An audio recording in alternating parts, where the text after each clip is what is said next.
Welcome to Dreamland, a program dedicated to an examination of areas in the human experience not easily nor neatly put in a box. Things seen at the edge of vision, awakening a part of the mind as yet not mapped, and yet things every bit as real as the air we breathe but don't see.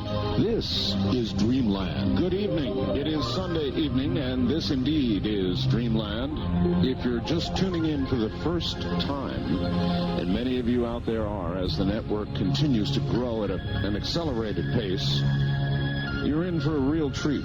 This is a different kind of program. We do it once a week. We have a regular syndicated program, an all-night talk show, which I'm sure you'll get familiar with if you are not yet. But Dreamland occurs but once a week, Sunday evening. It examines, as the little billboard just said, two very important areas, two important questions for mankind.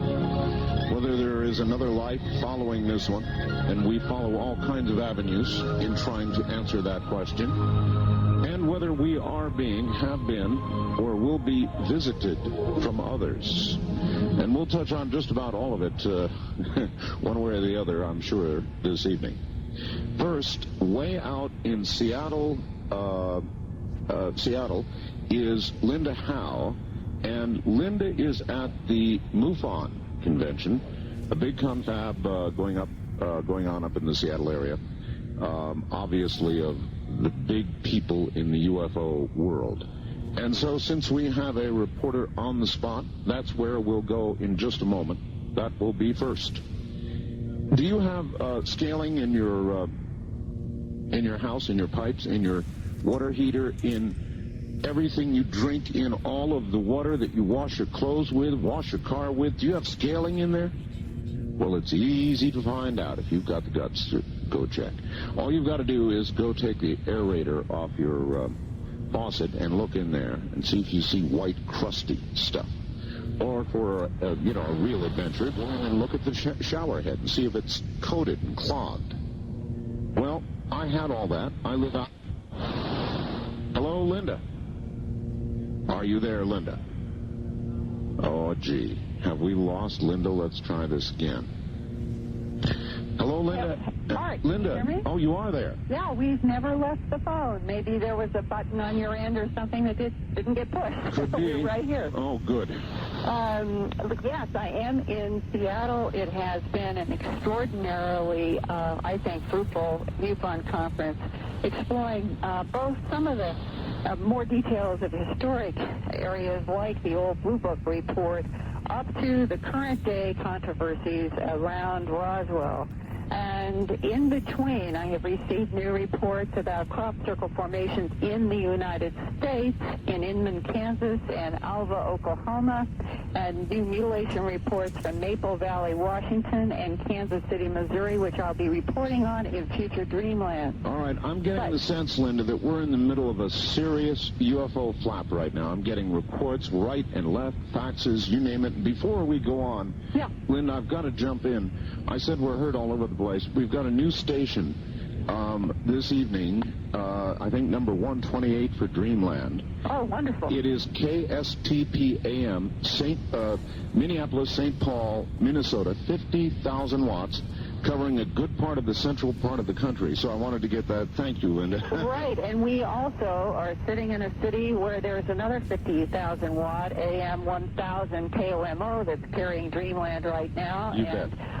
This is one of these areas where we're always getting reports from lights to abductions to animal mutilations to the possible Bigfoot screams that we were discussing a month ago. But this weekend, the subject that I think has captured everyone's imagination is what happened in Roswell, New Mexico in 1947, and is there a factual basis for looking at the film that's going to be released concerning the controversial Ray Santilli Merlin Productions purchased 16-millimeter film that we have discussed on Dreamland with Ray, with everybody from Stanton Friedman to many others, including Dan Silver, who saw that London screening.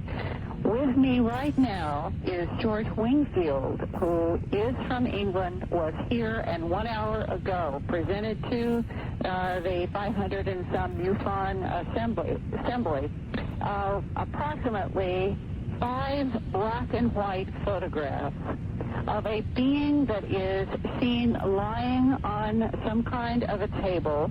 There is no hair. It is nude. The head is much larger in proportion to a human head, but many other parts of this torso are human-like. There are 6 distinct fingers on the hands, and there are 6 distinct toes on the foot. Oh my. The eyes are larger. These appear to be photographs from the autopsy. Now, having set this up, and that these black and white photos in the film are extremely controversial, I would like to now go to George Wingfield, who is with me right here, and who talked with Ray Santilli in London just last Tuesday about this film and what Ray Santilli is trying to do to prove whether or not it is actually film of an autopsy of a non-human being taken from somewhere in New Mexico in 47. And with me now is George Wingfield. Hi. George, Hi, George. Where would you right now say is the very best argument for the veracity of this film, given the fact that Congressman Schiff and possibly other congressmen have been being shown this Ray Santilli film as recently as the last 2 weeks in Washington? Well, there are several things about this film which are very curious indeed, and we have to consider very carefully. When the autopsy sequence was screened on May 5th in London, Ray Santilli invited one of England's leading pathologists to view this and give an opinion on what he saw. People have denigrated Ray Santilli and said that he's a charlatan and a fraud and everything else, but this only emerged later that he'd invited the pathologist along, and this doesn't strike me as being the action of a guilty man he's trying to put across a scam. Now, it's interesting to know what the pathologist actually thought of this autopsy sequence. First of all, he thought we're definitely dealing with a dead body here. We're not dealing with any kind of a plastic dummy or a cleverly contrived Hollywood dummy or something of this kind made to look like an alien. Now, although it has a lot of human characteristics, it also does look very peculiar, as Linda has just described. The figure's about 5 foot tall, which is not, is rather larger than we'd expect an alien gray to be, the traditional description. It has a large head, but it's not that large.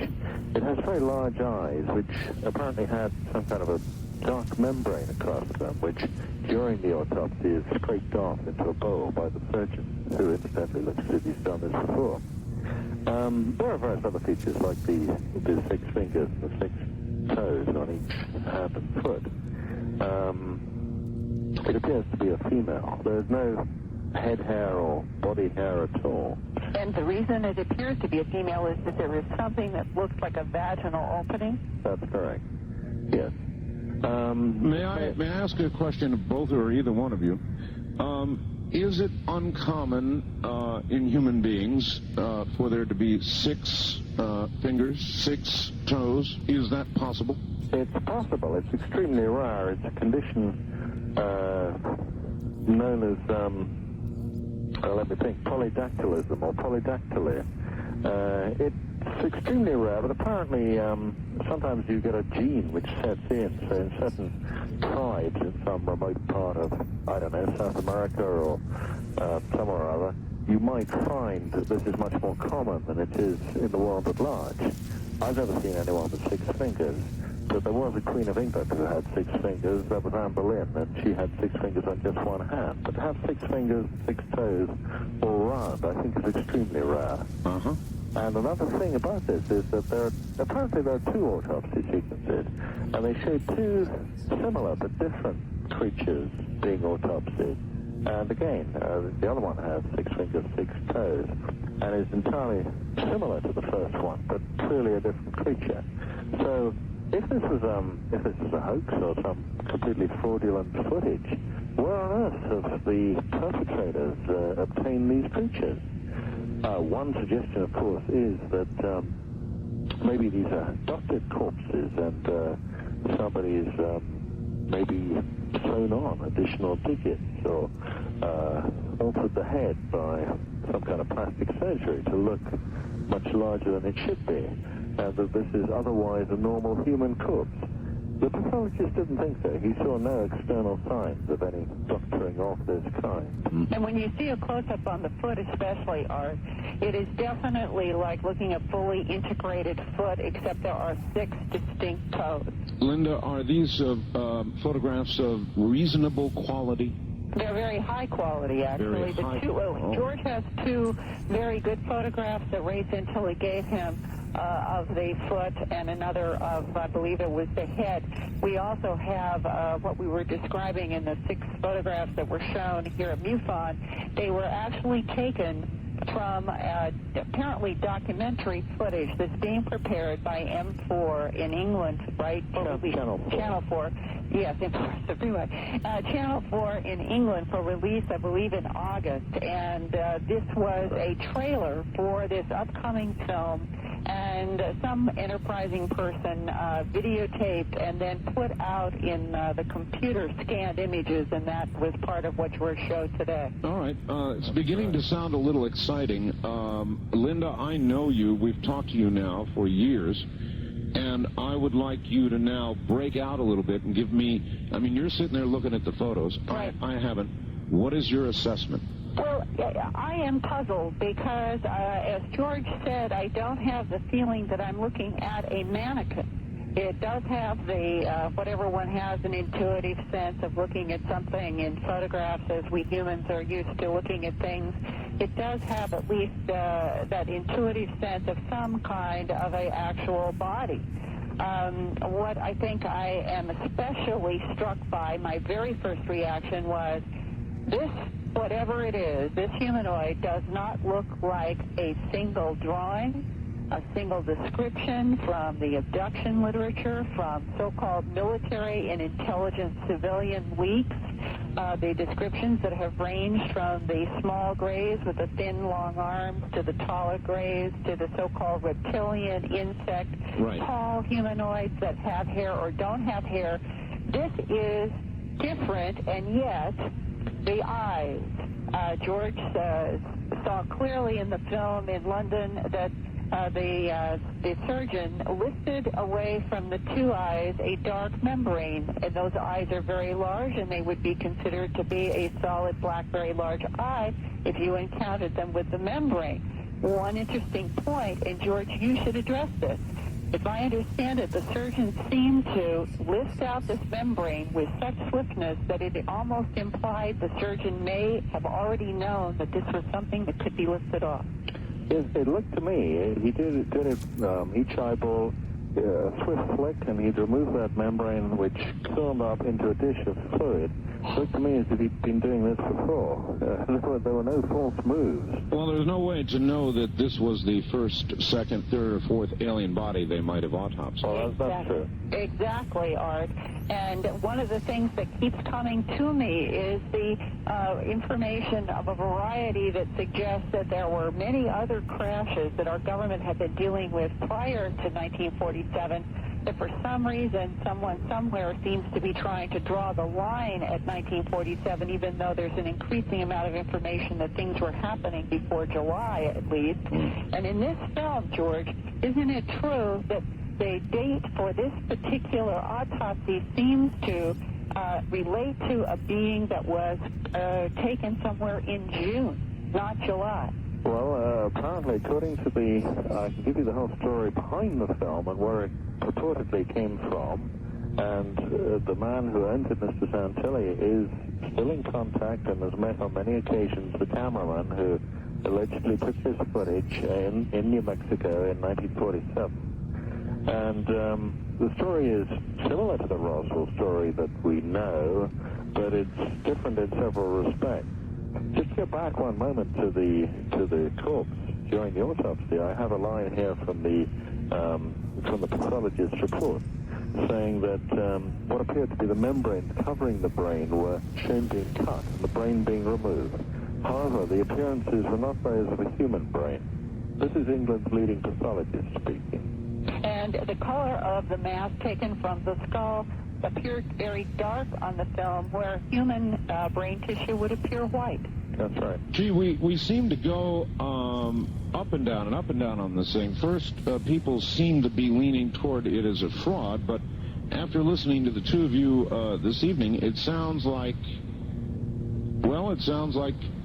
we should keep an open mind, Art. Well, yes, I can't say for certain that this is genuine, but when I first saw it, I was extremely skeptical, and I had all sorts of objections and misgivings about its origins and about Mr. Santilli himself, his company, his motives, this, that, and the other, several possible anachronisms in the film, like the phone hanging on the wall I thought was probably not available in the 1940s. The curly phone cord. Is there any more news on that? Yes, it is definitely consistent with what military had available in the 40s. Curly phone cords were used. Okay. That's right. All right, well, that removes one large one.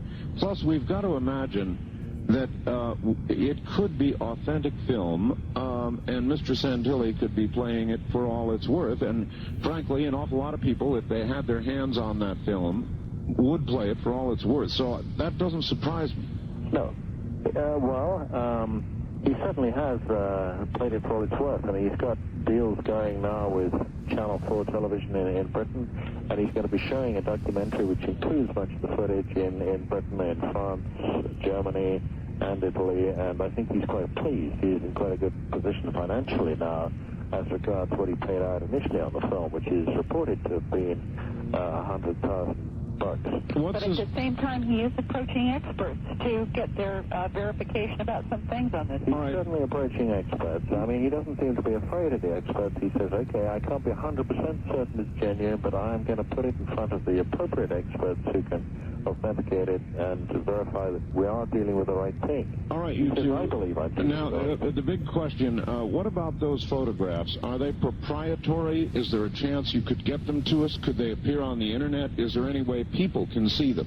Well, they are in fact on the Internet, and I'm not quite sure, not being very expert in these things, I'm not quite sure whereabouts on the Internet they are, but I'm not sure that Fox haven't purchased copies of these 5 stills, and they probably have a page on the World Wide Web somewhere that is...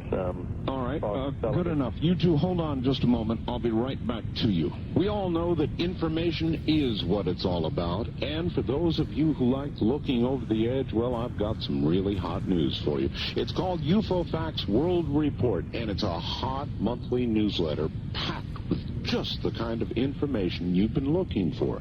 The latest hard data on UFO sightings, encounters, abductions, and more. Gleaning information from around the country and around the world, UFO Facts newsletters put together by a staff of professional journalists. It's an easy ad to do North American trading. 1-800-877-9799. North American Trading. All right. We've got a moment just before the bottom of the hour, and rather than go back to Seattle, I'll hold them through the break, and we'll go back to them and wrap this up. Let me take just one moment to again welcome our brand new affiliate, KSTP AM in Minneapolis, St. Paul, Minnesota, 50,000 big watts on 1,500. Now, also, we've got a bulletin board service up, and I wanted to let you know that we've got a lot of new stuff this weekend on the bulletin board. A lot of new goodies, so if you'd like to call our bulletin board, here is the number. Area code 702-727-1709. Once again, the bulletin board service with all the materials from Dreamland and Coast at 1, area code 702-727-1709. We'll be right back.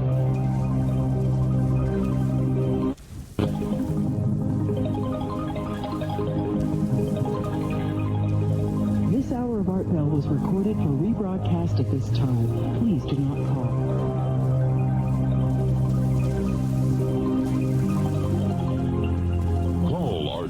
toll-free, west of the Rockies at 1-800-618-8255. 1-800-618-8255. East of the Rockies at 1-800-825-5033. 1-800-825-5033. Welcome back, everybody, to Dreamland. I am Art Bell. We'll get to the phone shortly. I think you ought to know who you're listening to, those of you who are new to the program. Linda Howe, worldwide, is, I think, generally acknowledged to be the world's expert on crop circles and animal mutilations and things of that sort. And toward that end, just before we go back to her, she has a lot of materials available. So listen to this about Linda Howe. If you enjoy Dreamland's weekly news segments by Linda Moulton Howe, which features updates about mysterious phenomena, then you might want to know more about her books and documentaries. Linda Howe is an Emmy Award-winning television producer, writer, and researcher of Earth mysteries linked to non-human intelligences. Her books and videos provide scientific data and first-hand eyewitnesses. Linda Moulton Howe's 2 books, An Alien Harvest and Glimpses of Other Realities, are acclaimed for their quality, depth, photographs, and drawings. If you are interested in learning more about the mysterious animal mutilations, crop circles, UFO sightings, the human abduction syndrome, and government knowledge about these worldwide phenomena, you will enjoy these books and videos, available directly from LMH Productions. You can dial 1-800-707-9993 to order. That's 1-800-707-9993. And now back to the lady herself. Linda, you there? Yes, I am, Art. Can you hear us? Hear you just fine. All right. Well, one of the things I think that George Wingfield and I would like to let the Dreamland viewers know is that there is always a distinct possibility that the film and the photographs are a desperate effort on somebody's part to discredit Roswell. That's always been a possibility, and we've talked about that on Dreamland, and we have talked about the issue of why is it that anyone working for the United States government in 1947 on something as sensitive as an autopsy of a non-human being taken out of an unknown craft from someplace else in the universe, why would they ever be allowed to have any copies of any film? George Wingfield, who is with me, has talked with Ray Santilli, who purchased this film, about the photographer, and I think it's worth our hearing some comments. All right. Yeah. The photographer, the cameraman who took this footage back in 1947, supposedly is absolutely key to this. And, of course, he hasn't come forward into public view. We have an idea of what he's called, but I won't give a name. We know that he's roughly 80 years old, and he lives in the United States. And 2 years ago, he wanted to raise some money, and he offered this film to Mr. Santilli. The circumstances were rather peculiar. Santilli was in the States trying to purchase early footage of Elvis Presley film, which he succeeded in doing from the very same man. And this is the story we've heard. There's a lot of verification is needed here. This is all very recent, and I haven't even seen the Elvis footage, but I'm assured that that was purchased, and that is included in some segment of some video or something which they've put out. Okay, so the cameraman, having sold the Elvis footage, which must date from about 1960, I would imagine, calls up Santilli, who's still staying in his hotel near the airport, wherever this is, and says, I've got something else which might interest you. And he shows this footage, it's 1947 footage, to Santilli, who is apparently amazed and says, well, what is all this about? I simply don't understand. So Santilli's not a person who knows anything about UFOs or Roswell or anything. And when it gradually dawns on him that there is something of value here, is what he tells us, he determines he'll try to buy it. But negotiations take quite a time, over a year, and he hasn't got the money, and he has to borrow money from a colleague. And eventually this leads up to the purchase in last November of the footage. And George, isn't it true that the photographer explained to Santilli that he had only bits and pieces that he had not given over to the military because he did not think the quality was high enough? That's correct. The cameraman says that he worked for the military in the 1940s. And in June of 1927, this is a month earlier than is generally supposed, he was called, he was sent from Washington, D.C. down to Roswell to take part in a clear-up operation, which was to clear up the debris of the crashed flying disc. And also, this involved, he didn't know it at the time, but it involved the recovery of alien bodies, which was subsequently autopsied in a military hospital in Dallas, Texas. And he took several hours of film footage. 16-millimeter film. This is a 16-millimeter film. He took probably 5 or 6 hours. And most of it he developed himself and submitted to his superiors, which is what they wanted. And they got what they wanted, but there's quite a lot of footage left behind at the end of it. In fact, about 90 minutes worth. So then this footage that we now have is what was left over rather than extra copies that he made? That is what I understand. I hope I have that correct. I mean, I'm working on this the whole time, and I'm trying to make sure that the story I'm being told is consistent, and wherever I can, I'm trying to check what I'm told, or cross-check it with other people, and cross-check it in some way. It's not always very easy, especially as I don't have access. All right. Well, I want to ask the both of you a question now. Obviously, these photographs have probably made the round at the MUFON conference up there, and there are a lot of experts. What is the general reception by others at MUFON? Very confused and puzzled. I would say that everyone from Michael Swords to others who either share a medical background or an academic background, at least in the conversations with me, they have universally said this is extremely puzzling.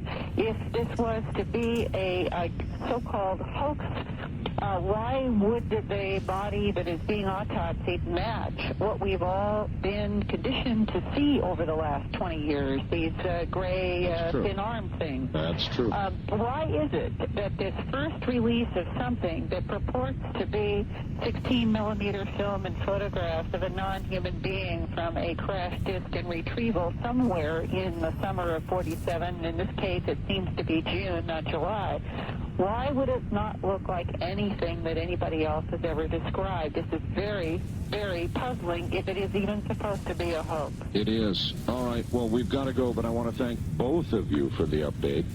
And without having been at MUFON, you have given us the best word picture we could possibly have obtained. Thank you. Thank you very much. Yeah, it's definitely the conversation we left, a panel discussion in which a whole bunch of us were in discussions, and we carried it right on into Dreamland. Excellent. Linda, thank you. Next week, back home? Yeah, I'll be back in Philadelphia with a very interesting update on that Bigfoot Scream story. I'm looking forward to that. In fact, I want to hear it again. All right, I will play it again. All right. Thank you both, and good night. Thank you. Thank you, Art. All right, there you've got it. There is the update from the big MUFON conference going on up in Seattle, armed with new footage. Now, listen, all you web crawlers out there, if somebody manages to get any of these photographs on the web, do one of two things, please. Either upload them to our bulletin board system or send them to me. My email address, you can attach them to email and I'll get them to the board. My email address is artbell@aol.com. That's artbell@aol.com. Put no space between the art and the bell if you're elsewhere on the network rather than on AOL. All right, in a moment, Greg Long. Now, here's a man who has investigated, researched, and written about the UFO phenomenon for 19 years. He is, in fact, a field investigator for the Mutual UFO Network, or MUFON, and the J. Allen Hynek Center for UFO Studies. Like many people of his generation, he grew up with the subject of UFOs. Throughout the 50s, 60s, UFOs were a regular staple of newspaper, TV, and radio accounts, frequently joked about. Disappointed with the outcome of the Condon Committee's study of UFOs at the University of Boulder, Colorado in 1969, the UFO subject faded from his mind until 1975. Coming back from overseas after about 2 years, Long discovered there was a major flap of UFO sightings that had occurred while he was gone. So, renewed interest, Long began investigating and researching UFOs in earnest. In 1980, he interviewed Kenneth Arnold in Boise, Idaho. Arnold's sighting of 9 UFOs over the Cascades in Washington State on June 24th, 1947, was the seminal event that ushered in the modern era of UFO sightings. Shortly thereafter, Long focused on 20 years of documented UFO sightings and we'll hear a lot about this, the Yakima Indian Reservation in Washington State. In 1990, the J. Allen Hynek Center for UFO Studies published Long's study of those sightings. The book is examining the Earthlight theory. The Yakima UFO microcosm presents and analyzes nearly 200 UFO reports and accounts, substantiated by photography and multiple witness observation. And by the way, in his book, he's got quite a number of these photographs of what appear to be orange balls of light. I guess that's the only way I can put it. Accompanied, by the way, by sounds, which we have a short recording of. I think you're going to find that fascinating. And also, there is a relationship to earthquakes. All of that and more with Greg Long from, I believe, up in Oregon in just a moment. Many of you health-conscious folks know about antioxidants and their amazing health benefits. Vitamin C is probably the most famous of these. UCLA scientists found that antioxidant vitamin C can help avoid cancer, strokes, heart attacks, and increase life expectancy an average of 5 years. Well, now, there are new antioxidants on the market. Scientists say they're 20 times the power of vitamin C. And they're private, can't pick them up on a scanner, no way. It's just so much white noise, and it's just every aspect of this phone is better, except the price. It's not cheap, but good things rarely are. So if you're fed up with what you've got and you want a real portable telephone, I suggest you call Bob Crane at 7:30 in the morning at 1-800-522-8863, 1-800-522-8863. Let's find out where in Oregon Greg is. Greg, welcome to Dreamland. Good evening, Art. I'm glad to hear your voice. Good to be here. Still, I check on a daily basis, but I seem to still be here. Greg, you have been researching primarily in one area, haven't you? Yeah, that's right. And it involves, when you say orange UFOs is one way you put it. Are they orange craft, do you believe, or orange balls of light or energy, or what do you think it is you're studying? Well, the way to answer that question is to step back and look at the history of UFO sightings in the modern era and look at the amount of data that's been gathered over this near 50-year period. You know, currently the Center for UFO Studies has over 200,000 reports. The MUFON UFO network has likely as many, and of course private investigators have their own files, and we have files of information in other countries. There is a massive body of data to be analyzed, and the UFO subject is really very complex and varied, and if you look at the data, just doing a broad survey, you'll notice that we have different shapes of objects. Not only objects that are lights, but objects that look like craft, if you will, or technological, machines. Yes. What I'm interested in doing is taking one portion of this data and trying to find an answer to what that particular object might be. And And in the body of literature, there is a consistent pattern of observations and reports and photographs of an object that is described as a sphere or a ball of light. And I was very much attracted to pursuing this line of inquiry because of a number of sightings that I was aware of on the Yakima Indian Reservation. And the Indian Reservation is located just to the east of the Cascade Mountains, actually at the foothills of the Cascade Mountains. And it was over those mountains that Kenneth Arnold did observe 9 objects on June 24th, 1947. Kenneth Arnold was a pilot? He was a pilot. He was a private businessman that did his business by air. He was selling and installing firefighting equipment in the Pacific Northwest. And on this particular day, he was interested in trying to find a downed military transport plane, C-47, that had crashed there on Mount Rainier. And on this particular day, he was looking for it. There was a reward. I think it was a $500 reward, and he happened to see these 9 objects. Of course, at that time, people did not have any concept of what flying saucers, as they were then called, soon called, were. But he went ahead and reported what he saw as a patriotic American, and of course this created a tremendous sensation across the country and the world. Now bear in mind, everybody, this is 1947, right? Yeah, that's right. This predates the Roswell events by several weeks. But this area of the country, the Pacific Northwest, is very interesting because not only of Kenneth Arnold's sighting, but because of a tremendous wave of sightings that occurred during that time period over the next 4 to 6 weeks. Hundreds and hundreds of sightings occurred up in this area and were documented very carefully by Ted Blocher in a book called the UFO Report of 1947. But at the foothills of the Cascades, there is the Yakima Indian Reservation. It's over 1 million acres of land, which are held by the Yakimas and the Klickitats and some other Indian tribes since the Indian Wars of the 1840s. And I had moved to the Tri-Cities in eastern Washington and read a newspaper report in 1978 about sightings that had been going on up there, and there were objects that were being photographed by the local fire control officer, Bill Vogel.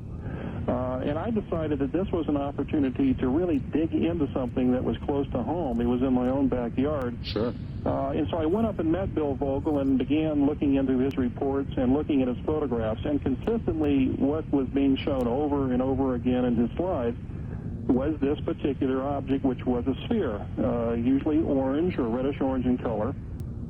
And there were so many of these photographs that he had taken, and he was a very solid, level-headed man. He was, as I said, the fire control officer. He was employed by the U.S. government and the Bureau of Indian Affairs. And so, in other words, he was kind of up on top of a hill or a mountain, overlooking a large area of forest and looking for fires. I mean, that's why he was there, right? Well, that's right. What he had is he had a network of observers. Actually, he was based down in Toppenish, which is down there in the middle of the reservation, but his fire lookouts would travel up to a number of peaks, 3,000 to 4,000, 5,000 foot high peaks, and these peaks overlook the Indian lands there. Much of the Indian reservation is heavily forested, and of course, during the summer, there's the tendency for fires in the Pacific Northwest due to the timber and forest up here. Sure, and you've got a photograph of one of the stations. Is it Sophia? Yeah, Sopelia Lookout Station, yeah. Right. So it was that kind of station where these photographs were taken. Well, one of the photographs was taken by a fire lookout from Thetis Peak Lookout Station. It was a daylight photograph. I think you can see that in the book. Yes. There were other photographs that were taken actually on the valley floor there by Bill Vogel and also by an electrical engineer from Seattle named David Akers. David Akers was asked to go out to the reservation by J. Allen Hynek and to actually do a stakeout or set up an observation post at various places on the reservation and look for these things. And David Akers himself also managed to observe them and photograph them. So here we have photographs by actually 3 photographers. We had observations by David Akers, by Bill Vogel, by the fire lookouts, and also by ranchers and police there on the reservation. So it was evident to me in looking at this data on a preliminary basis along with Vogel that indeed there was something physically real here, something that could be studied and analyzed. What did they think they were seeing? Well, they really had no idea. Actually, a lot of these reports began filtering into Bill Vogel in the late 1960s. When he first heard of these reports, he was a bit skeptical. But being an official and being responsible for his fire network, he had to certainly keep an open mind about it and record what he had been hearing. It wasn't until September of 1971 when he was actually patrolling, looking for possible fires after a lightning storm, that he became, I guess, what you might call a believer, because at that time he saw a teardrop-shaped object, a very bright luminescent object with what he called a rat's tail, which was hanging off the upper end of it, which had flashing multicolored lights on it, and he succeeded in actually photographing it and watched it slowly traverse Highway 22 to the south over a period of about 30 minutes. And he concluded, because it was soundless and because of its shape, that this was not any known aircraft or phenomenon that he was familiar with. So at that point, he became much more interested and much more open-minded about what his fire lookouts were bringing to him as far as reports went. So all of this at this point, with a number of reports and the photographs, and I've got them here in your book, began to seem like something of substance. Yeah, that's right, exactly. And at that point, we will pick up the story when we come back from the news. We're going to break here at the top of the hour for the news. You're listening to a program which is a bit different. You'll discover that as it continues. It's called Dreamland, Sunday evenings. I'm Art Bell. We deal with topics that a lot of other people wouldn't touch with a 10-foot pole. And then again, that's why we do it. We'll be right back. Greg? Yes. Good. All right. So from the original 47 sightings to the Indian reservation to more investigation and more interest and photographs, and so where are we? Well, the activity on the reservation that was recorded by Bill Vogel and his fire lookouts and others was very, very intense during the 1970s. Starting in late 1960s and picking up and increasing through 1972, 1975, 76, UFOs became almost a nightly affair on the reservation. The amount of documentation that Bill Vogel has, which was substantial, doesn't come to reflect the number of sightings that were there. When I went up to the reservation studying this year after year, I had so many leads to follow I could never possibly pursue all of them. In fact, I once thought what I really needed was about a half a dozen researchers and a few full-time secretaries to keep track of it. There's something very unique, something very special about this place in Washington State. The connection between Arnold's sighting and these sightings, I'm not certain what it is, beyond the fact that they were both very close in geographic space. But where we are today is activity still continues to go on there. I'm in contact with an investigator there now who's looking into some current sightings, but it's not as intense as it was. Now the question is, why was it so intense and why has it tapered off? What I tried to do after amassing all of this evidence was try to find patterns and try to find some kind of theory, some kind of hypothesis that we could test with the data as well as with physics to try to determine exactly what was going on. You know, your earlier question that you posed to me was, are these balls of light a natural phenomenon or are they a technological device of some type? Right. So the tectonic strain theory of UFOs, which is the theory that I test in this book, was something that I took a very close look at. And it's probably worth trying to explain that. The Pacific Northwest is an earthquake-prone part of the country. I'm sure your listeners are familiar with Mount St. Helens, Mount Rainier, Mount Adams. The whole Cascade Mountain range is a result of major volcanic activity going back eons of time. And we're on what is called the Ring of Fire.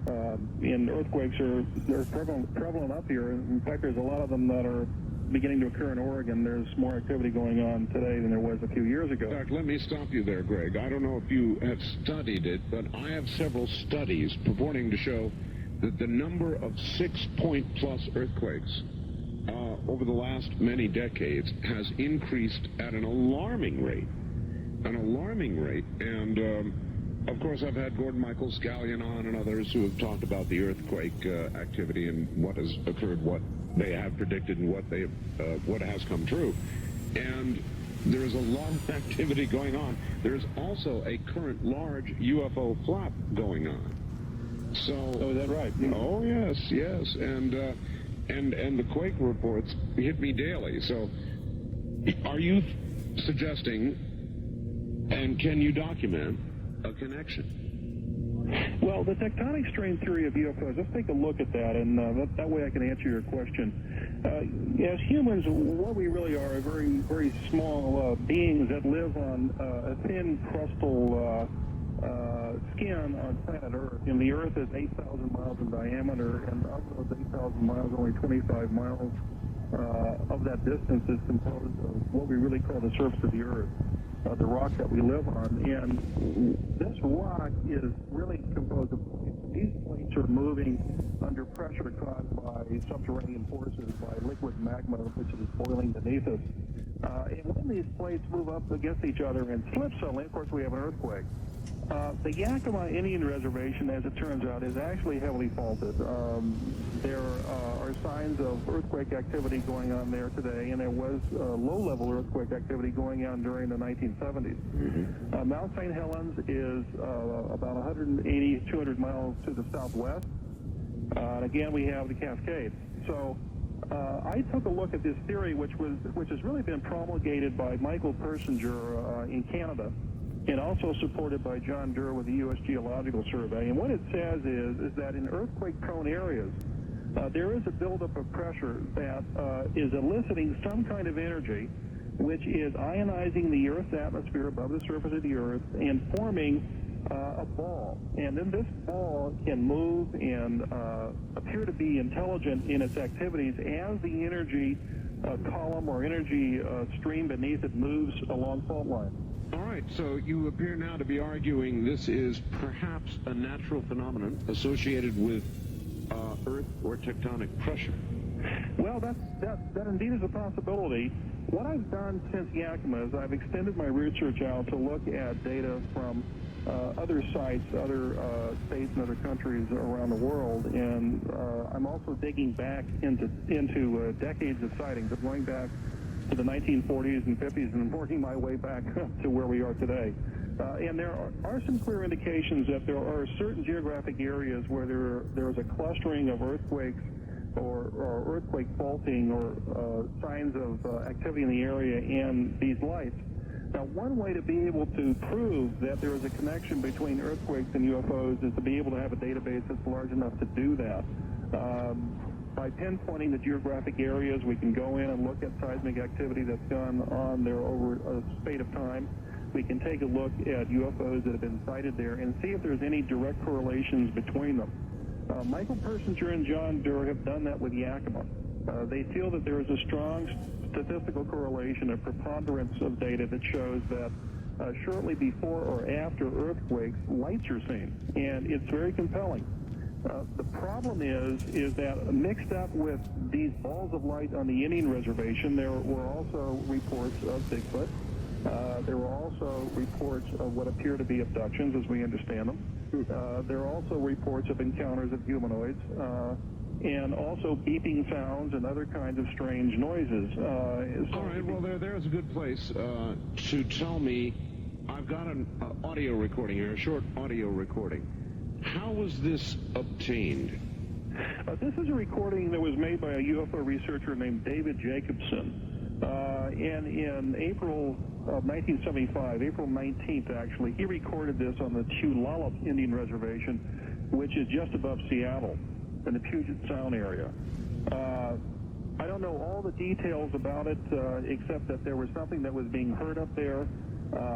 Many years earlier, I think it was 1966, in Hoopdall, Washington, there was a similar beeping sound that was heard that skeptics interpreted as being the sound of a soft, wet owl. But he had recorded these, and actually Bill Vogel had this recording and provided it to me.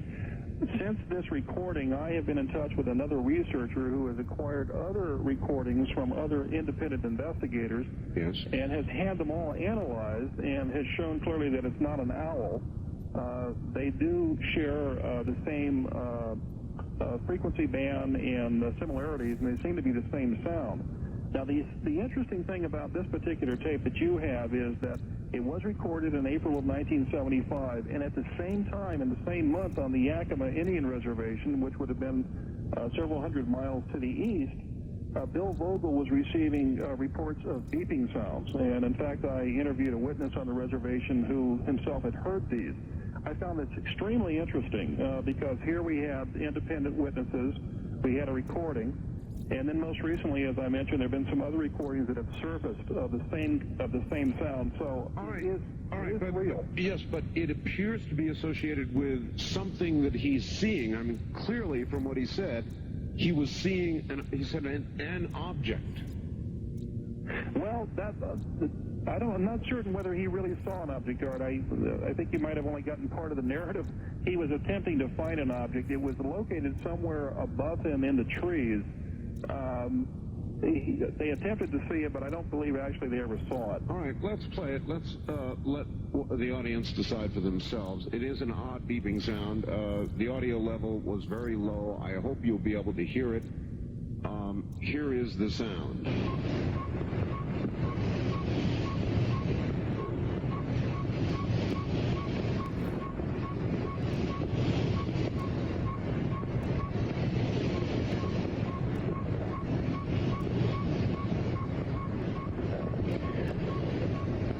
Again, the object is quite close by. The compass is steady.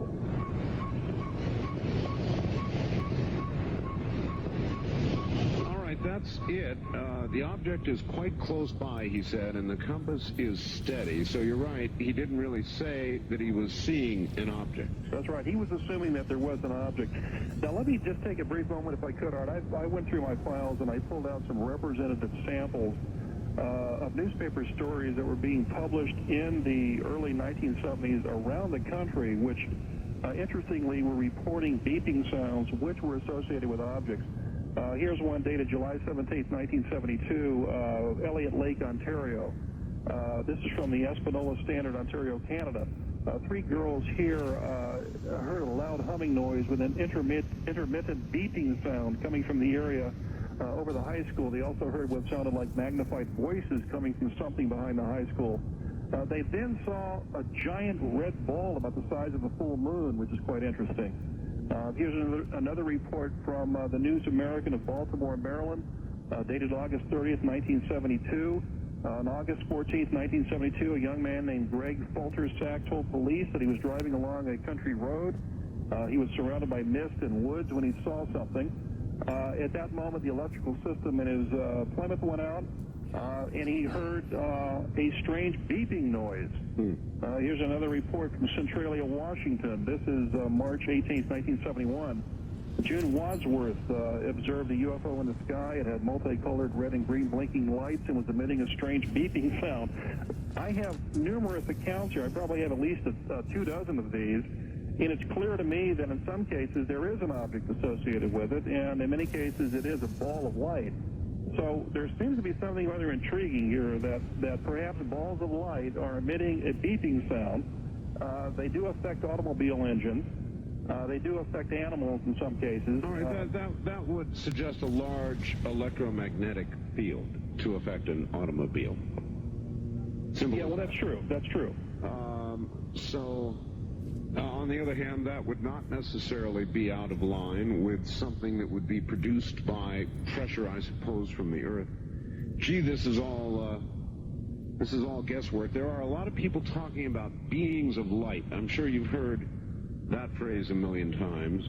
Any connection, do you think? Well, there's another report that I should mention to you, and it's The Interrupted Journey by John Fuller, which is an interesting chronicle of Betty and Barney Hill's, famous abduction case. Oh, yes.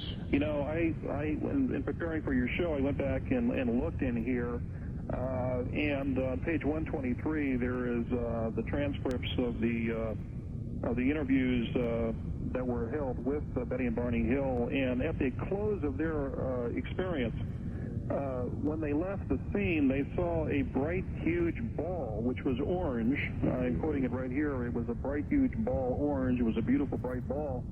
And as they were driving away, they heard a beeping sound, which seemed to be coming from behind their automobile. So it may be that the beeping sounds are being emitted by balls of light, which are craft, which are carrying beings. So the problem is putting all these pieces together, and the only way to do it is to go to particular areas like Yakima, or be able to gather enough data from disparate locations from independent observers. Well, you've given us a lot of evidence suggesting both natural and unnatural. You're the guy who has studied this for so long. What is your best guess? Well, my best guess is that we really don't have an answer. Right? I mean, That's honest. I think that it's worth testing the tectonic strain theory of UFOs further. That's my specific goal. I now have amassed thousands of reports from newspaper sources and from investigators' files and articles. There's enough data now that we can look at these cluster areas and look at the seismic records and see if we can see a direct correlation in time with objects and with earthquakes. Michael Persinger's work is very, very compelling and very interesting. The problem is with Yakima, he never really showed any direct correspondence in time between an earthquake and a ball of light. That is, when an earthquake occurs, there should be a ball of light. Well, he never found that. He found an interesting pattern in which balls of light would appear about 6 months after a low-level earthquake. They never could match the two together. All right, Greg, hold it right there. We'll be right back with you. I know there will be a lot of people who will have reports for you, people who have seen balls of light or even beings of light, because we have had many, many, many such reports. So it is an interesting area to look into, and we'll do more of it in a moment. You may think your home's your castle, but not if you've got heart.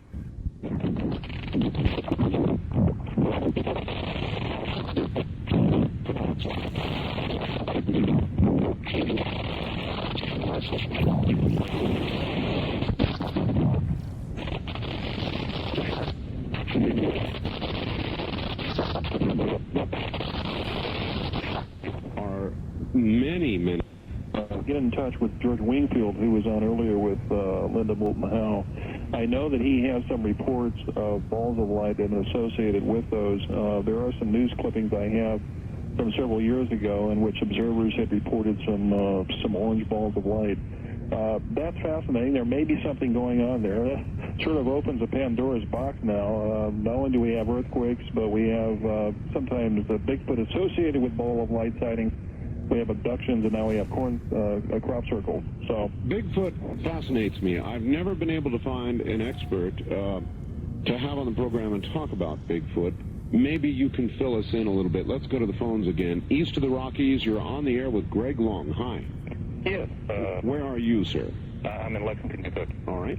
It's interesting that you happened to mention Bigfoot, because that was what my question was about. Good. Something that had occurred to me, and I'll try to make this brief, that you said there's been an association with Bigfoot and UFOs. I've also heard in the literature that there's an association between UFOs and aliens genetically altering human beings through the course of history.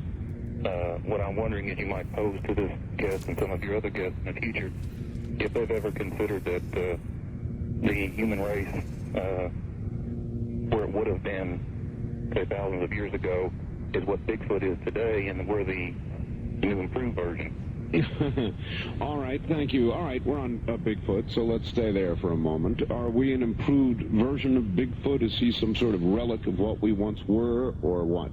Well, that's beyond me. I'm not an anthropologist. Bigfoot up here in the Pacific Northwest, it has been observed Bigfoot in areas where UFOs have been seen. At Yakima, for example, I know Estacada, Oregon, which is east of Portland, there have been sightings of UFOs as well as Bigfoot sightings too. Bigfoot was also heavily reported in Pennsylvania in the 1970s. And that Bigfoot, though, was a much different variety. It had fangs and glowing red eyes and extremely vicious and a very violent creature. And it was observed in Rome, Ohio, for example, in Dennis Polichis, who I'm not sure if he's active in the field anymore, but he had documented right in his hometown sightings of this Bigfoot creature and UFOs that were operating over a farmer's property there. You like sounds, Gray. I'll tell you, Linda Moulton Howe, did you happen to hear, I think it was 2 weeks ago, she had the sound of something that sounded horrible. I mean, it raised the hair on the back of your neck. We're gonna hear it again next week, and it certainly could have been like the creature you just described. It sounded awful. No, I'd love to hear that. You know, I have a recording as well that I might send you, Art. I'll just send it to you later. It's also a Bigfoot cry up in Snohomish, Washington. Snohomish has historically been a very active area for Bigfoot.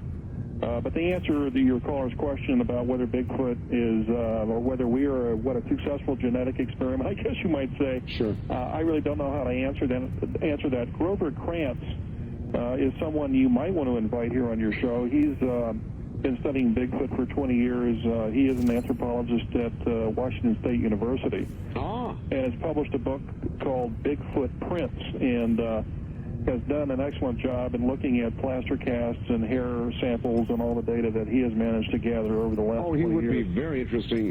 Can you get me contact information for him? Sure I can. I certainly will be glad to do that. There's some other people, give me some time to think about it, that I can mention to you as well. You might want to invite on your show to cover that subject. I'm always interested, and we're in a constant search for good people in these areas. You're the first one I've ever had, Greg, that has researched balls of light for as long as you have. And as I said, if this morphing business is accurate, then it's horrendously frustrating. It must be for you to even consider such a thing. Greg, we're at the top of the hour, so just relax. We'll be back in about 5 minutes. Okay. All right. Greg Long is my guest, investigator, author, and there is more to come on Dreamland. Well, all right. The Alpine air purification. So back to the phones very quickly. West of the Rockies, you're on the air with Greg Long. Hi. Hi, how you doing? Okay, where are you? My name is Jim, and I'm in Mesa, Arizona. All right, Jim. I have two things relating to, I guess they're balls of light. One was an instance where my wife and I and a friend of ours were driving in a car on Interstate 40, like 2 in the morning, and there was no other cars on the road. We were in the desert in California, approaching Arizona. Yes. And we seen up ahead what we thought was a truck coming the other direction on the highway. And when we got closer, it wasn't a truck. It was just one big light hovering over the highway. It just was a round globe of bright light where you had to squint your eyes. And it got to the point where we had to stop the car to a dead stop, and then it just blinked out and disappeared. The light had taken up 3 lanes of the highway. It was just hovering in the air. It wasn't moving anything, and it was in the desert. There was no buildings or any reflection. Interesting, you would say that. You say it just poofed out? It just blanked out. Just blanked out, all right. Yes, that is interesting, Art, because the balls of light that were observed on the Yakima Indian Reservation were either hovering or moving slowly, and typically went out like a light switch being thrown. All right. Let me read you this. From Vincent in Kent, Washington. Art, I lived in Yakima, 1973 to 83. I operated the City of Yakima Senior Center from 73 to 75. Some of the old-timers told me about these balls of light. The ones who saw them thought they were balls of flames. Sometimes they would float north over, I believe it's Antietam Ridge from the reservation. Antietam, yeah. Antietam Ridge. From the reservation to the City of Yakima. Some said they saw them bounce on the ground, and some just went poof, and they went out like a candle going out. Some thought they even started fires. That's Vince in Kent. Well, that's very interesting. I hope I can talk to Vince. I'd like to know more about what he knows. Well, toward that end, I try to allow my guests to always do this, the ones who don't pipe up first. I know you've got a book, and so tell them how to get your book, and if you would like. Now, I caution my guests, because there's a lot of people out there, Greg. I know. If you would like to supply a phone number or an address for people to contact you, you are welcome to do so. Well, let me do that, and I'll take what happens. If anyone's interested in examining the Earthlight theory, it does cost $19.95, and you can purchase it from the Center for UFO Studies. The address is 2457 West Peterson Avenue, Chicago, Illinois, 60659. I'll repeat that one more time. All right. Center for UFO Studies, it's $19.95 for the book. The address is 2457 West Peterson Avenue, Chicago, Illinois, 60659. All right. And I would like to hear from people. I'll give your listeners my address and phone number. Okay. But I'm looking for data, and I'm sure there's people out there who have observed these things and perhaps even photographed them. That's right. My address is P.O. Box 819, Philomath, Oregon, and that's spelled Philomath, Philomath, Oregon, 97370. I'll repeat it one more time. P.O. Box 819, Philomath, Oregon, spelled Philomath, Oregon, 97370. My phone number is area 503-929-3557. I'll repeat it one last time. Area 503-929-3557. All right. Well, that ought to do it. Good luck. I hope you like being on the phone. I hope I can get some sleep. East of the Rockies, you're on the air with Greg Long. Hi. Hi, I'm in Baton Rouge. Baton Rouge, Louisiana. Yes, sir.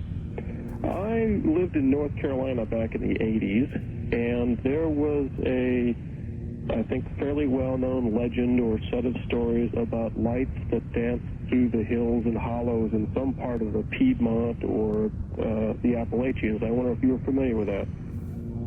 Well, I am familiar with spook lights and ghost lights. A lot of those reports, which are of small balls of light, in this case we're talking about several inches to maybe a few feet in diameter, are reported from the Appalachian or middle southern, I guess, area of the states, as well as the Midwest, parts of the Midwest. I can't pinpoint exact areas. There are the Brown Mountain lights, I believe, in North Carolina, which is a famous locale for observations of these kinds of lights. But there's a long, extensive body of literature on what are called spook lights or ghost lights, which have some connection to folklore, although I'm not really convinced that it has anything to do with myth or legend. I think they are real. But typically they are small, and they are often white in color or bluish or, again, orange in color. But they don't seem to be related to the kind of things we're talking about here. Well, they very well may be. You know, if when I got into the subject, I wrote to the U.S. Geological Survey, and I said, give me all you know about earthquake faults in the United States. I got a map that's about 4 feet by 2.5 feet in dimensions, and the United States, remarkably, is very, very heavily faulted. The only area of the United States that is not filled with faults is the upper Midwest portion of the United States. The Appalachians and the eastern seaboard are heavily faulted, and I wouldn't be surprised if some of these things that are being observed in those areas are related to Earthlights. Well, and, you know, keep in mind, of course, that much of the seismic activity in the last couple of hundred years, you know, New Madrid, Charleston, you know, there have been some major quake faults up in the New England area, too, like you say. Much of what we see or have seen in recent history has been on the West Coast, but there's been a lot of that kind of activity. There was recent activity in New England. There was recent activity in of all places in South Dakota. Oh, is that right? Yes. So there is, thank you, there's all kinds of earthquake activity going on, and there are a lot of people, and I don't know what weight you give to this, Greg, but there are a lot of people out there who feel something is getting ready to happen. That's I know it's a very vague statement, but believe me, there are a lot of people that feel it. Well, you know, there are a lot of precursors to earthquakes, and I'm sure you're familiar with what the Chinese are doing, using animals, fish in aquaria, and birds and small animals, in which the Chinese have small armies, if you will, of people who do nothing but watch these animals' behavior. And often before major earthquakes, these animals will become frightened and frenzied and run around their cages and squawk and scream and everything else. And it's not beyond comprehension that people have some sensitivity to changes in electromagnetic fields and vibrations in the earth and that kind of thing. You're darn right. I happen to believe that for one. It is interesting the balls of light seemingly appear after an earthquake and not before, so they're not of much predictive value apparently. Well, you know, the tectonic strain theory does call for the appearance of these before and after earthquakes. Oh, before as well? Oh, yeah, before and after them as well. I guess I should have qualified that earlier. It's a lag time of about 6 to 9 months typically, which is what Persinger is talking about, where these balls of light will be observed and then there is an earthquake. We do know that there are earthquake lights. This is well documented. There was a flurry of earthquake activity in Japan in the 1960s, and a number of photographs were taken of glows of light which were emanating from the surface of the Earth. These were typically described as being like an overturned bowl or a half circle of light. There's been a lot of literature that's been compiled over the last 50 or 60 years. There's a researcher that was named Galli in Italy who compiled a large catalog of observations of ball of light and luminescent kind of phenomena in Italy, which also is earthquake prone. All right, back to east of the Rockies. You're on the air with Greg Long. Hi. Hello? Hello there. Oh, I'm Anna from Springfield in Ohio. I saw one of those orange balls about 12, 15 years ago. I don't recall. It was I couldn't sleep one night. I woke up out of a dead sleep.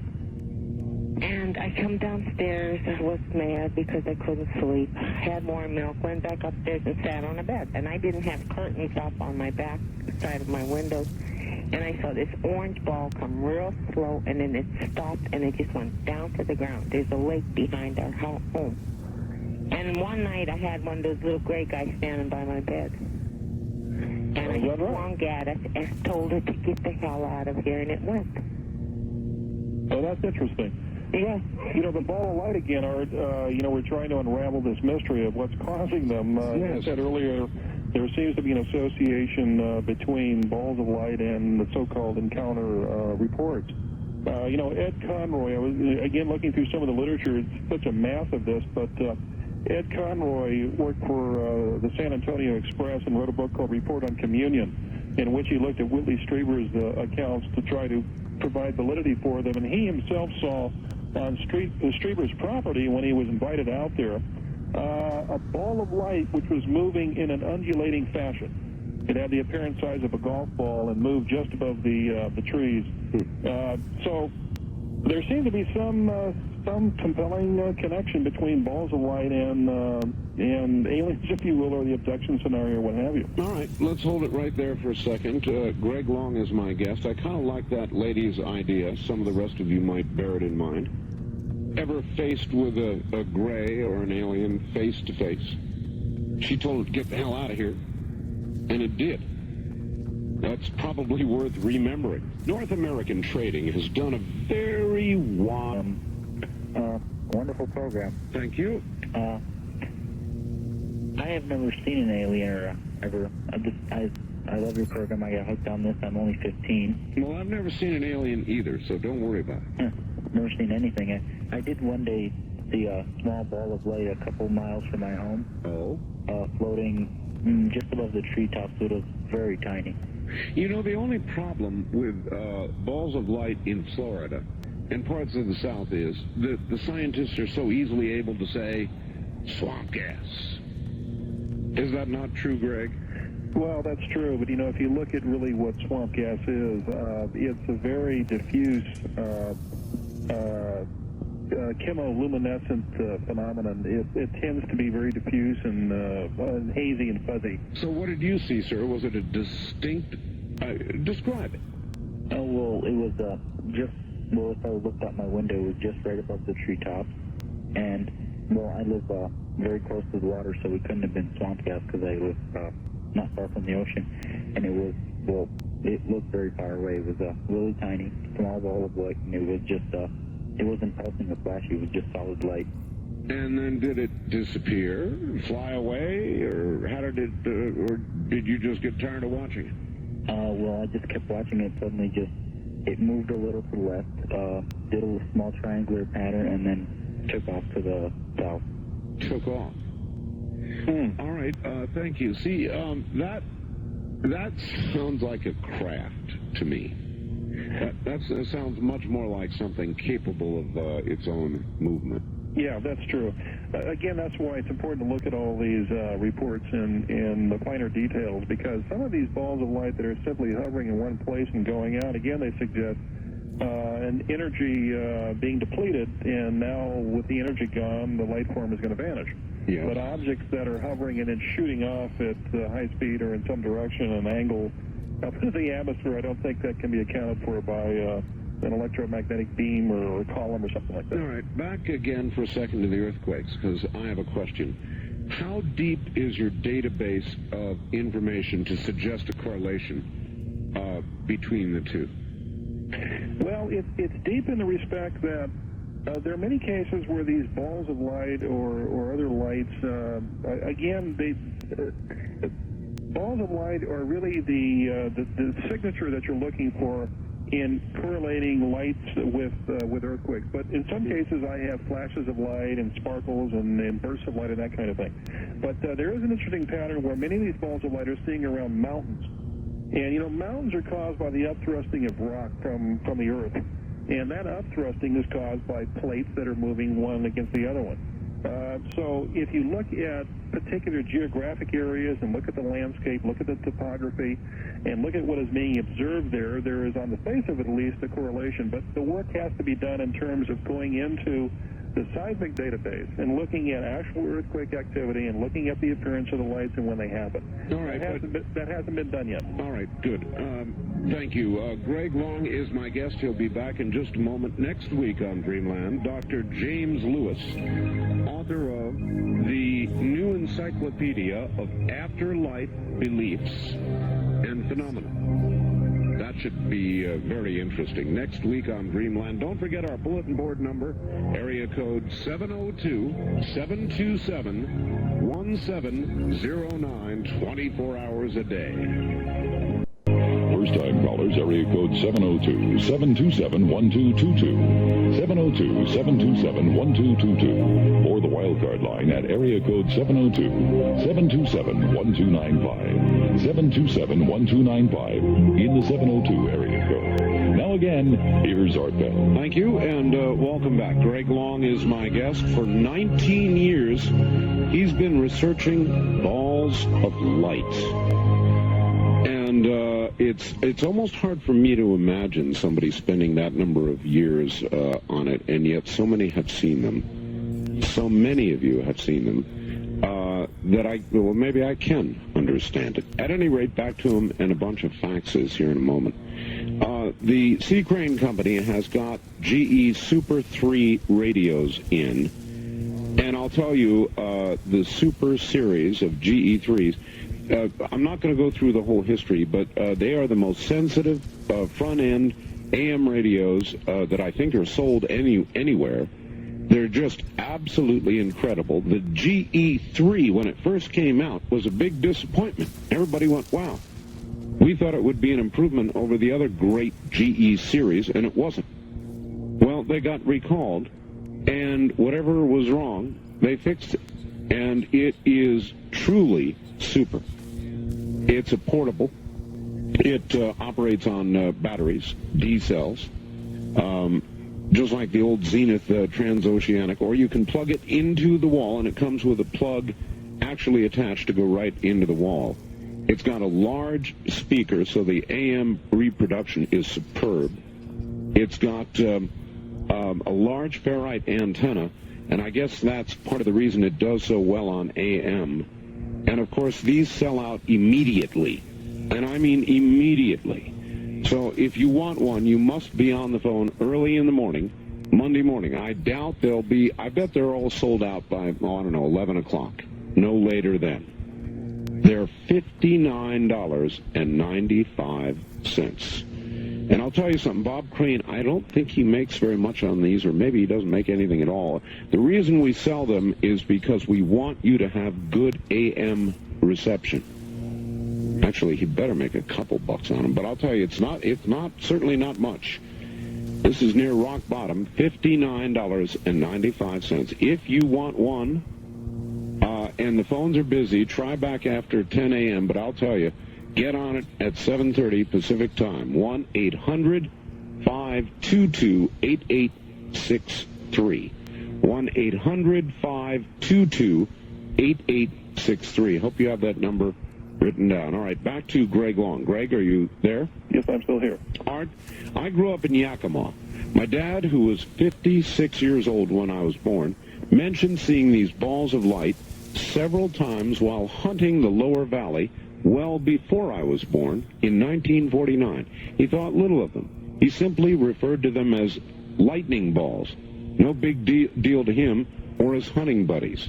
So apparently a lot of people have seen these, but lightning balls, again, that requires lightning, doesn't it? Yeah, that's right. Yeah, we'd have to know what the weather conditions were at the time that his father saw these. You'd have to have lightning to have ball lightning. So if the weather is clear, there has to be some other explanation. All right. Another one. I've been listening to your guest, Greg, tonight, and it reminds me of a recent experience which may not be related. About 2 months ago, I had a photograph taken of my aura, which showed, interestingly enough, an orange ball of light above my aura. The photographer stated, so he's got this photograph and is willing to supply it. He may upload it to my bulletin board service, I hope so, which is open 24 hours a day. Don't remove your face, Pete. He says he's going to remove his face. That would take away from it. It's area code 702-727-1709, open 24 hours a day. So you're also welcome, by the way, Greg. Are you on computers and the internet, that sort of thing? Well, I'm not yet. I want to be. Well, I highly recommend it, and I think you'll find that, your ability to reach out and investigate will really be enhanced. Yeah, that's right. East of the Rockies, you're on the air with Greg Long. Hi. Well, hello. That was quick. Well, good. Where are you? This is Dorothy calling from Liberal, Kansas. Yes. Excuse me. I have 3 things to discuss. Number 1, approximately a year ago, July or August, New Lenox, Illinois, man and his wife coming home. He is a scientist with a major government installation. It had started to rain.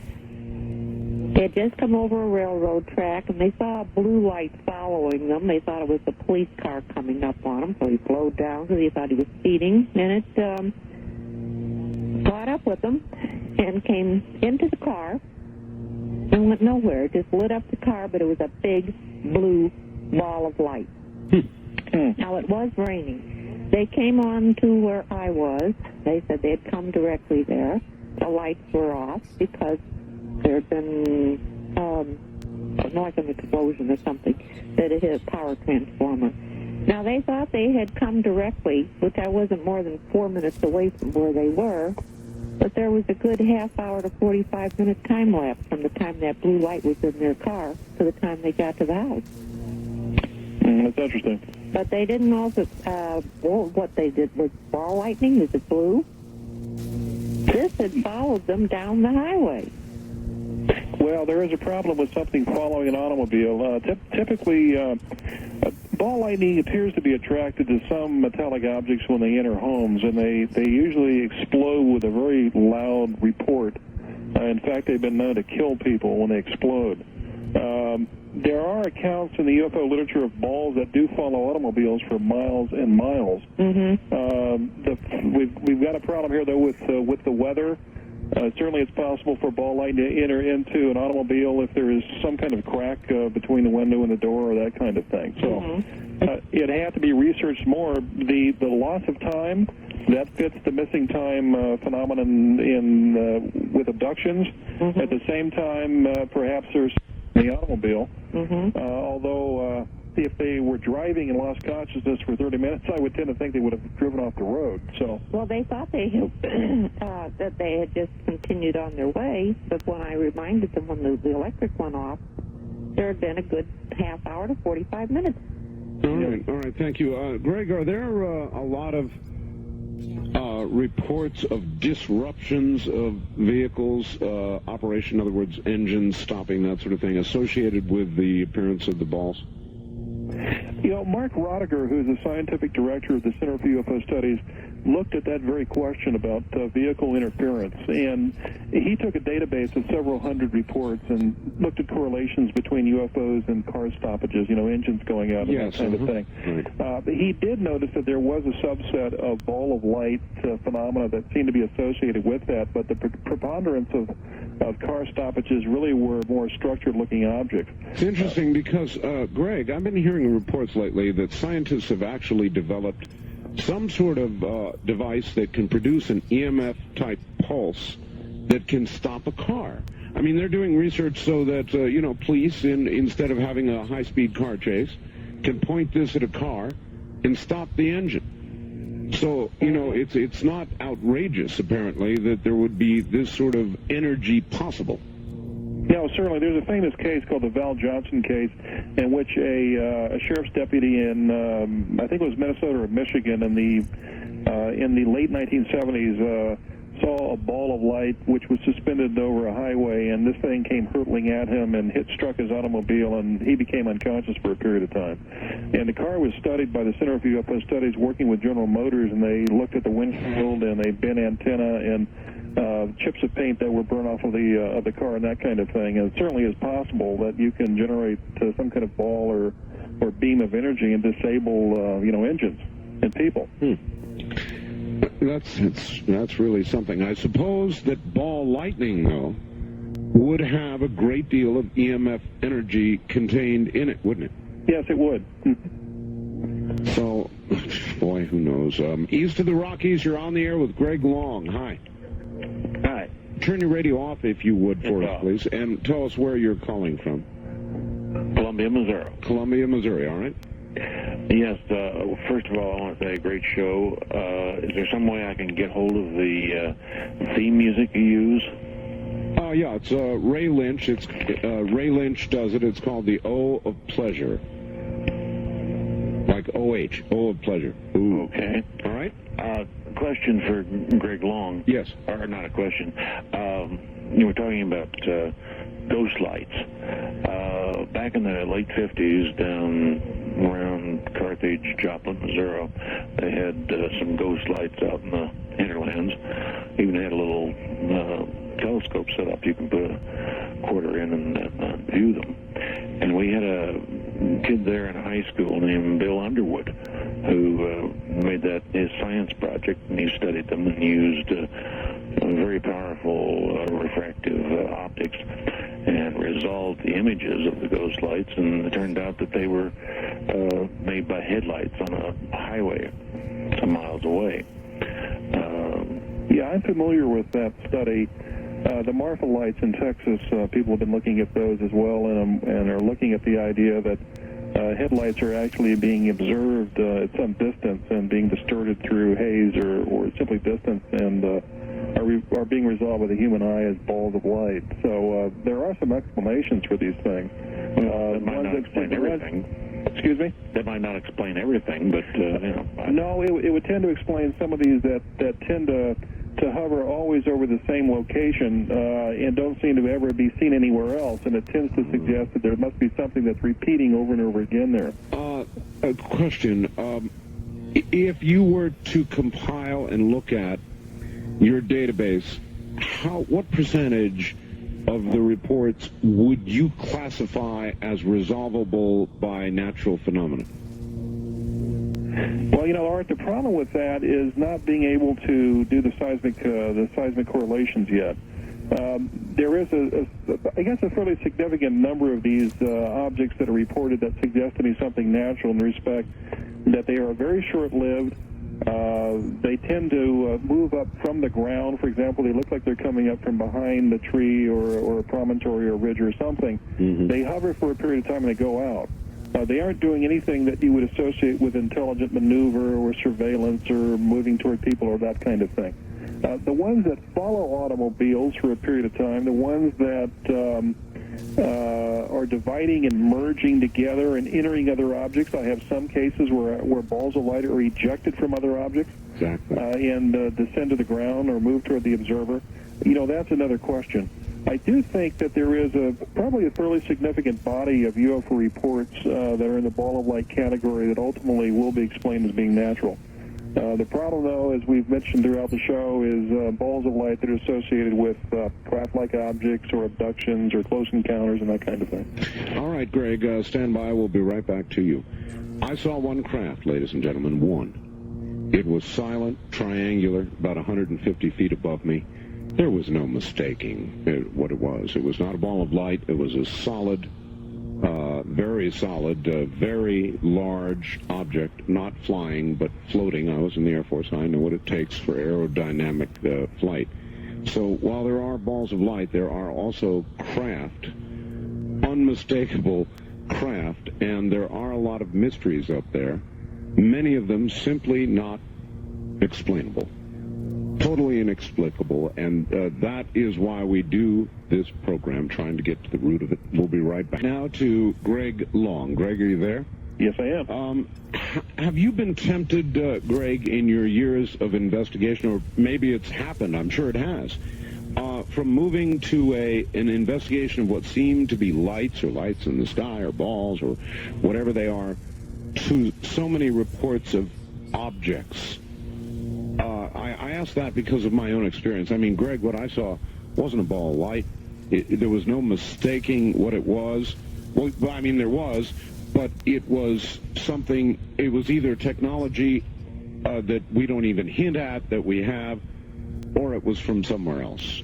That's what I saw. Yeah, I know what you're saying, because they were looking at it. One of them is lights, lights in the sky and balls of light and that kind of thing, and of course the structured objects and that sort of thing. Yeah, I guess I would say I have been tempted in that. It's hard to make a connection between the two, and yet in cases where balls of light have been seen in concentrated areas like Yakima, there have also been, in some cases, structured objects that have been observed. In my study, I did uncover sightings that these fire lookouts had of some silver-shaped cigars and disc-shaped objects. And so you have to ask yourself whether these are definitely two distinct phenomena, one of them natural and one of them that is manufactured, either on this planet or from another one. And it's very frustrating, because when I hear of sightings such as yourself and others have of boomerangs and triangles and this kind of thing, you tend to want to think, well, they must be manned by someone. They must be from some other planet. But if we're dealing with a phenomenon that at its source is energy, and there is a capability of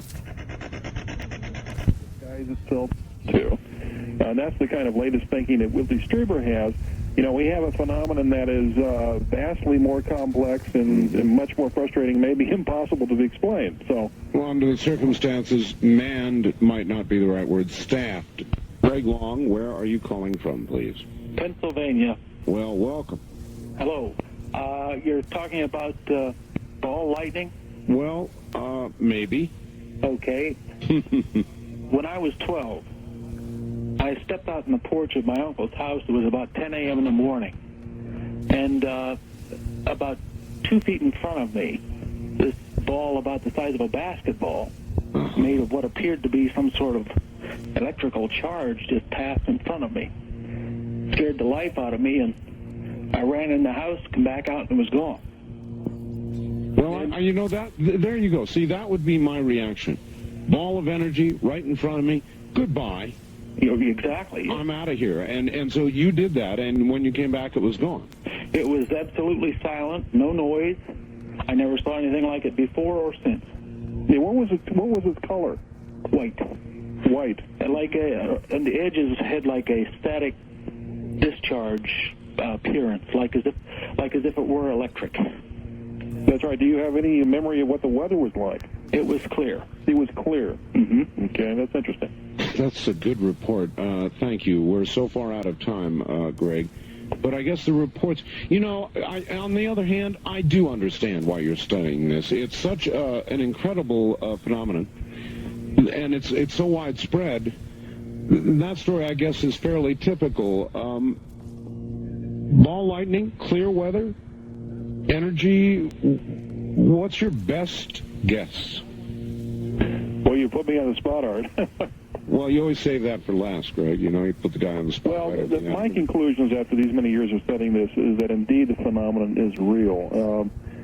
We talk about technological devices, triangles, and spacecraft, and that kind of thing. Yes. Remarkably, my research has uncovered a significant number of photographs of balls of light, not only in this country, but in other countries, such as the Hesteland sightings in Norway in the late 1980s, as an example. There really is a lot of good photographic evidence. So I have to conclude that balls of light, spheres of light are real, definitely real.